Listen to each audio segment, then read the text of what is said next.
puntitas es a veces difícil de discriminar. Desde ahí puede haber, digamos, esa agua va a volver a la atmósfera y parte del agua va a alimentar, si quieren, las fuentes de agua superficiales, y las fuentes de agua subsuperficiales o subterráneas van a ser alimentadas por agua que va a infiltrar y luego a percolar. Entonces la infiltración sucede en las primeras capas, si quieren, del suelo. De la infiltración podría volver a salir, si quieren, el agua, ¿no?, por capilaridad del suelo, pero ya cuando sucede un fenómeno que se llama percolación, entonces el agua va a acuíferos, va a la parte profunda. Los acuíferos tienen siempre algunos lugares de salida, a no ser que estén confinados, y los lugares de salida pueden ser los lagos, pueden ser los ríos, o puede ser, si estamos cerca del océano, también el océano. ¿Listo? Respecto al agua dulce, recuerden, nosotros tenemos una cierta cantidad de agua que está aquí, pero el 97%, todo el planeta está cubierto de agua, pero el 97% está en el océano, es agua salina. Y solamente tenemos un 3%, un 2.5% que podría ser agua utilizable, agua dulce. Parte del agua, entonces vean esta cantidad, de ese 2.59%, la mayor parte está en los glaciares, o sea, tampoco es fácilmente utilizable. Y otra parte está en el agua superficial, perdón, subsuperficial, o el agua subterránea. De eso, el 0.14%, ¿listo?, es decir, está en los lagos o los ríos, en lo que podemos obtener. Parte está en el suelo, como humedad del suelo, y una parte está en la atmósfera, en los ríos y otra. Entonces vean, de toda el agua que hay en el planeta, que es el planeta azul, tenemos mucha agua, pero muy poco es utilizable. Entonces esto realmente tiene que ser algo que nos preocupe a todos, ¿no?, porque estamos creciendo a un ritmo muy grande y estamos cuidando muy poco nuestra poca agua dulce utilizable. Esa es otra abstracción, si quieren. ¿Listo? Entonces tenemos el océano, cuánta agua, el agua dulce, solo 2.5%. De ese agua dulce, cuánto está en los glaciares, cuánto es agua subterránea en el permafrost, cuánto está en la superficie de la atmósfera y cuánto realmente es la humedad que nosotros podemos utilizar. Vean, de los ríos, que es lo que generalmente utilizamos para el consumo humano, para la industria. Entonces, de todo este porcentaje es muy poco lo que podamos utilizar. Entonces, por eso se conoce al agua como un recurso en realidad no renovable. ¿Listo? Entonces, porque es muy difícil volverla a poner de la misma calidad en que estaba al inicio y en la misma cantidad. ¿Listo? Esa es una relación también en cuanto es la evaporación. Si quieren, esta parte amarilla es la evaporación, y esto de aquí se llama escorrentía superficial. ¿Listo? Entonces, ¿cuánto realmente se evapora del agua? Entonces, del agua que llega a la superficie, el 50% en Sudamérica, otra vez, se evapora.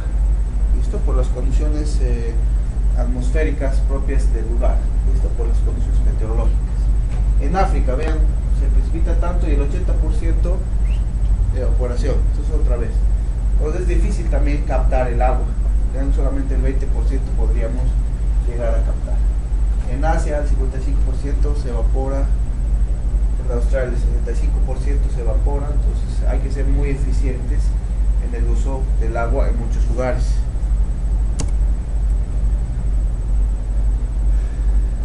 Muy bien, entonces para nosotros poder resolver, si quieren, el ciclo hidrológico, nosotros necesitamos simplificar el mismo ciclo, ¿no? Entonces, de acuerdo a Espejo, decimos que un sistema hidrológico se define como una estructura o volumen en el espacio rodeada por una frontera.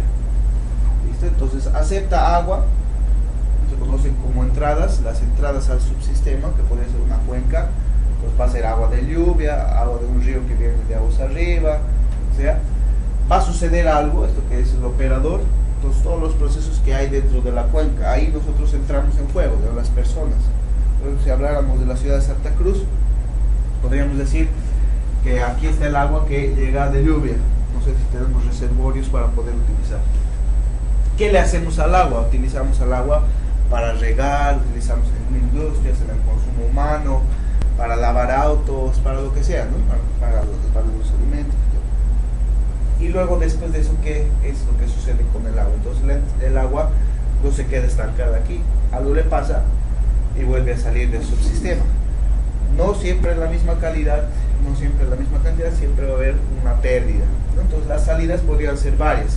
Podría haber una pérdida por evaporación, una pérdida porque hay alguna aducción o se lleva el agua de un lugar a otro de manera no natural, ¿no? Por ejemplo canalizada, y varias cosas. Entonces esto es lo que sucede. Entonces que estamos tratando, si quieren, en el ciclo hidrológico que queremos resolver, hacerlo lo más sencillo posible. ¿Listo? Los datos hidrológicos todavía a continuación. El sistemita este de entrada, proceso y salida, entonces en parte puede ser explicado por una dinámica de fluidos, se llama. ¿Listo? Entonces podríamos explicar como dinámica de fluidos. Es complejo, ¿sí? Por su extensión y comportamiento, porque hay cuestiones erráticas. Por ejemplo, la precipitación es muy errática. La precipitación diaria es difícil de estudiar. Sí podríamos estudiar precipitaciones mensuales, pero si llueve hoy día o llueve mañana, es muy errático, ¿no? Los pronósticos siempre fallan, o no están muy acertados, o hay un cierto margen siempre de error.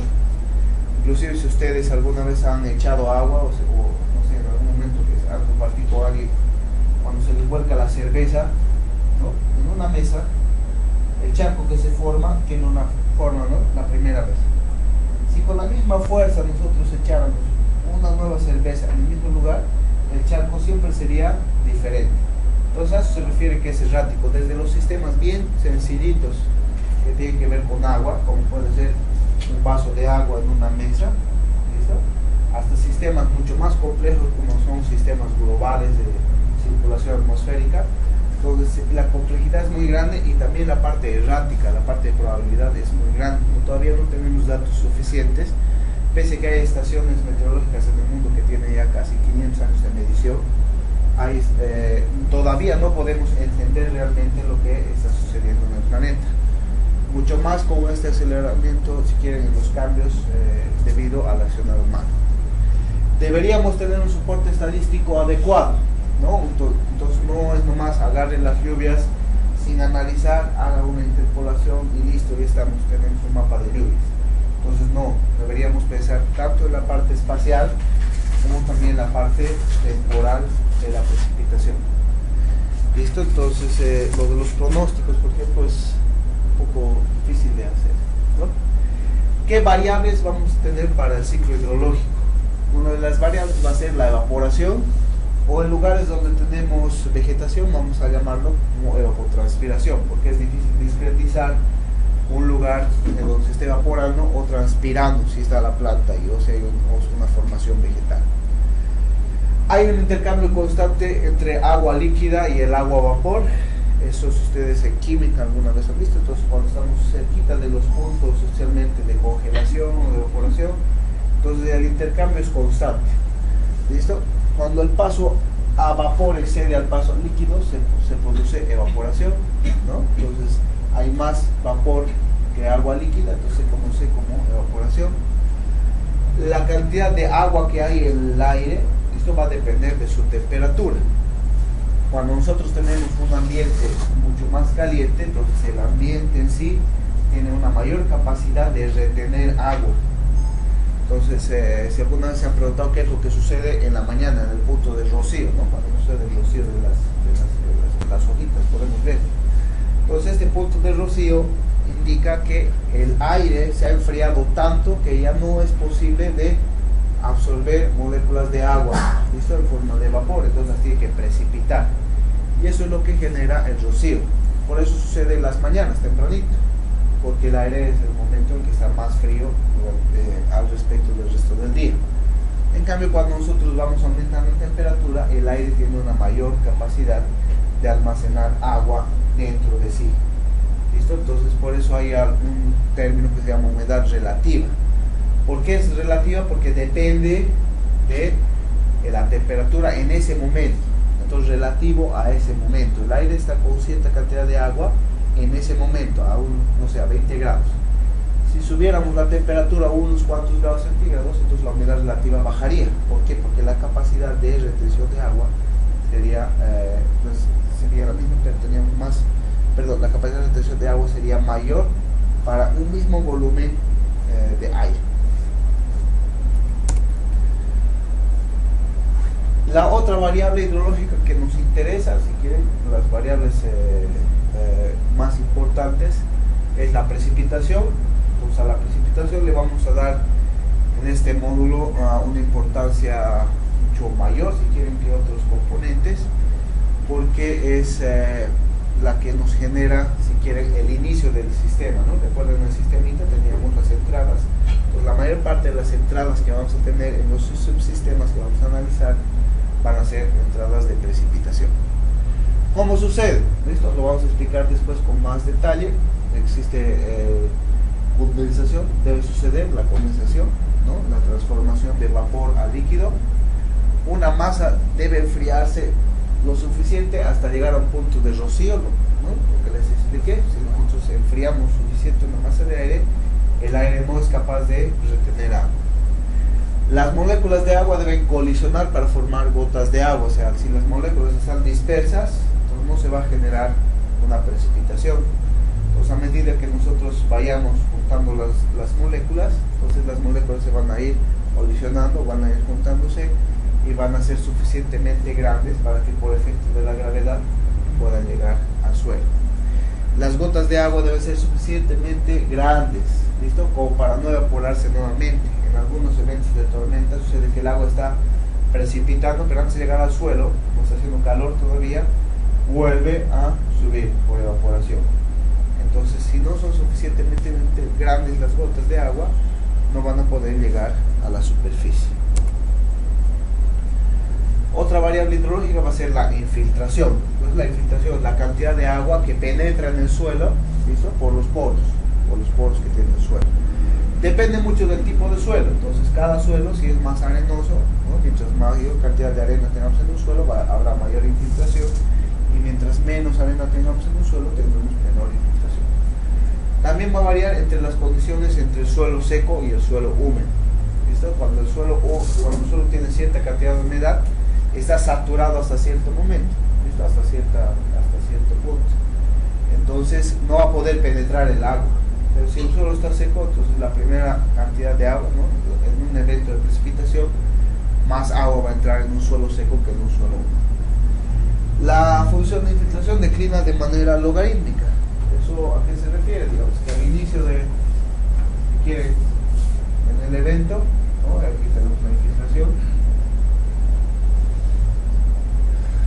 Al inicio vamos a tener alta infiltración, pero después se va a declinar hasta llegar a un punto donde más o menos es constante.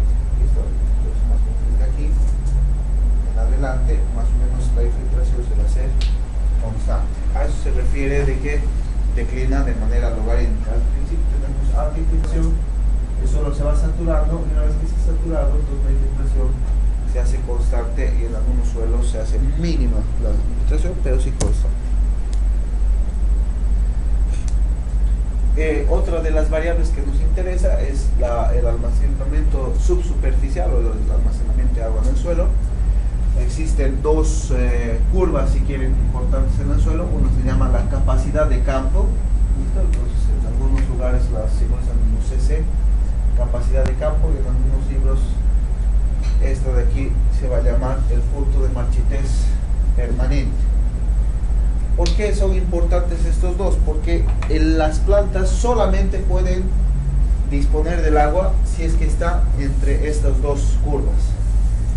Si estamos por encima de la capacidad de campo, hay un exceso de agua, ¿listo? Encima de la capacidad de campo. Entonces las plantas van a dejar de absorber agua desde el suelo. Va a haber un exceso, los terrenos van a estar anegados, las plantas van a dejar de absorber agua. Entonces muchas especies, como el banano, ¿no? Después de 3 días de inundación, empiezan a morir las raíces, entonces se puede perder una plantación entera. Deberíamos pensar en los drenajes. Y también hacia el otro lado, este punto de marchitez permanente hace que el agua se pegue tanto a las partículas del suelo, o sea que el suelo esté tan seco que las plantas, y con toda la fuerza, con toda la energía que puedan tener para succionar el agua con sus raíces, pueden absorber el agua para ellas mismas, ¿no?